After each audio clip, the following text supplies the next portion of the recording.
Ce que j'aime de mon travail, c'est surtout le plein air. Tout le monde travaille en équipe. Pas de stress. Je peux pas demander mieux.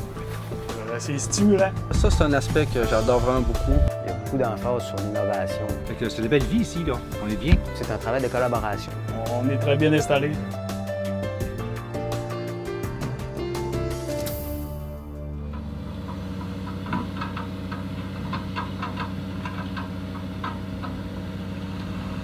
Moi, je suis surintendant des opérations forestières et de préparation de terrain à la coopérative forestière de Girardville.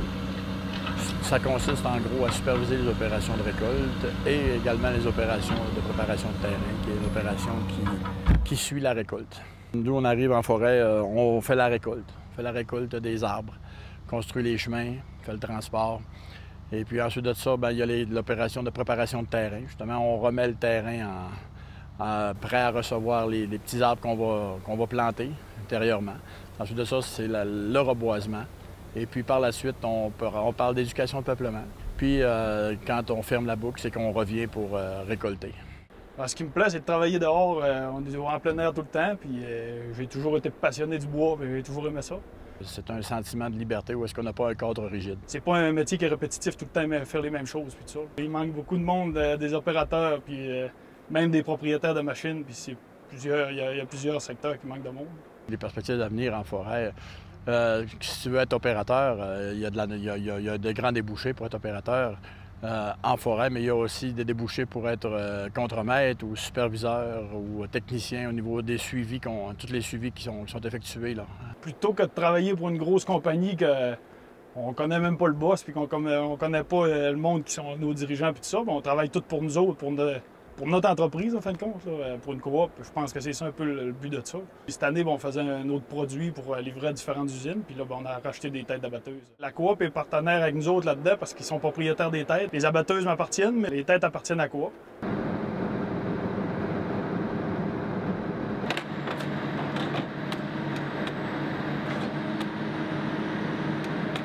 Dans ce contrat-là, il faut démêler le 8 pieds et le 16 pieds.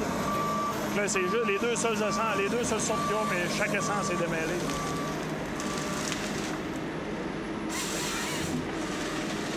Ça, l'ordinateur, là, lui, il fait une prédiction. Quand il poigne un arbre et il mesure son diamètre, là, il fait une prédiction. Mettons, dans cet arbre-là, il se garde une banque de données puis il dit quand j'ai fait ça, je faisais, mettons, 2,16. Lui, il fait une prédiction. L'ordinateur fait comme s'habituer au bois. Le fait d'avoir des équipements, des nouveaux équipements comme ça qui sont à fine pointe, ça nous permet d'être vraiment des spécialistes de la forêt. Donc ici, à la coop Girardville, c'est un peu unique ce qu'on voit ici dans le secteur Nestao-Cano. C'est un secteur qu'on a gagné aux enchères avec la nouvelle les mises en marché des bois. Il y avait des lots de bois qui étaient on avait à soumissionner sur des lots de bois, puis on en a gagné un. Ici à Nestao-Cano, c'est ça. La production est bonne. Les opérateurs ont développé une bonne dextérité avec leur équipement. Puis franchement, là, on fait un travail de qualité là, qui est intéressant pour nous comme pour nos clients. C'est sûr que pour l'employé, c'est intéressant d'avoir de la machinerie qui est dernier cri. Et puis que pour lui, c'est intéressant. Deuxièmement, ce qui est intéressant aussi, c'est que les employés, ils n'ont pas le sentiment aussi de faire un travail qui soit vraiment routinier, puisqu'ils ont à démêler les produits, ils ont à sortir un standard de qualité là, qui n'est pas régulier. Pour les employés, les autres, ils trouvent ça intéressant aussi parce qu'on est sorti des sentiers battus là, qui étaient vraiment là, une usine, là, comme des usines de saucisses. C'est plus ce qu'on fait aujourd'hui. On ne sort pas seulement du bois pour sortir du bois, on sort vraiment le bon produit de chaque arbre. Puis c'est ce qui est intéressant. Puis c'est ce que les opérateurs aussi apprécient, d'être au cœur d'un virage, là, si on veut, un nouveau virage au niveau de la foresterie.